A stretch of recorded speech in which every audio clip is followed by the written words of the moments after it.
Le glyphosate augmenterait le risque de lymphome chez les agriculteurs. Conclusion du Centre international de recherche du cancer qui paraît à la veille de la semaine d'alternatives aux pesticides. Elle démarre demain. Parmi ces alternatives, il y a le passage en bio. Les reconversions se multiplient en Alsace plus vite que dans le reste de la France et particulièrement dans le secteur de la viticulture. C'est le dossier de cette édition. Il est signé David Meneux et Arnaud Rapp. 15 ans d'attente.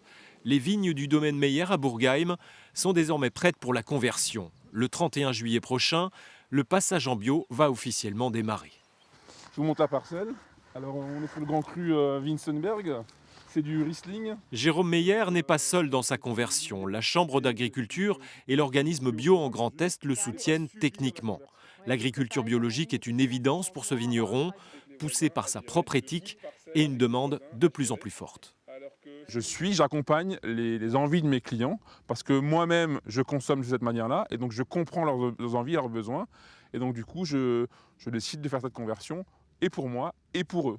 D'accord, donc vous êtes équipé au niveau matériel pour le Aujourd'hui, semis. j'ai encore Vous pour le empruntez? semis, oui, j'ai encore des besoins pour maîtriser notamment la zone entre les pieds de vigne. Plus de matériel, plus d'investissement et plus de main-d'œuvre. Le passage en bio n'est pas une mince affaire, mais cela reste moins compliqué aujourd'hui qu'il y a 10 ans.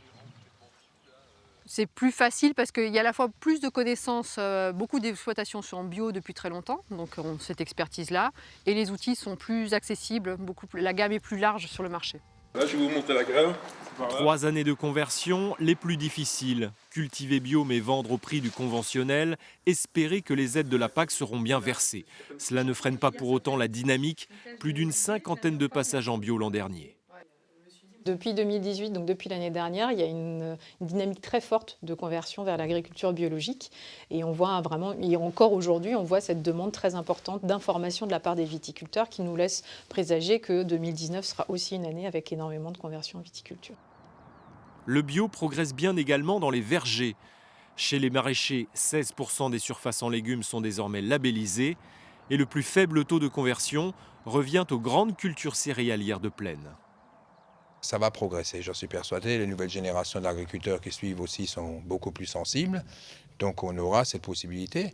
Mais on fait aussi d'autres choses par rapport à l'alternative aux non-pesticides qui sont autres que le bio. Parce que le bio, effectivement, c'est ce qui va le plus vite. Mais dans d'autres domaines, on fait plein d'études en ce moment, plein de rencontres pour éviter, pour faire en sorte qu'il y ait des réductions de doses dans toutes les productions au niveau de toute l'agriculture. C'est une hersetrill. C'est la machine indispensable du bio.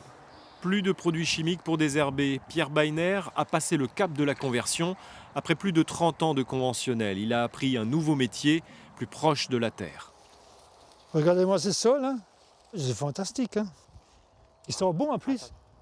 Du blé, du soja, du colza, Pierre Beiner cultive 80 hectares. Un label en poche depuis 2 ans.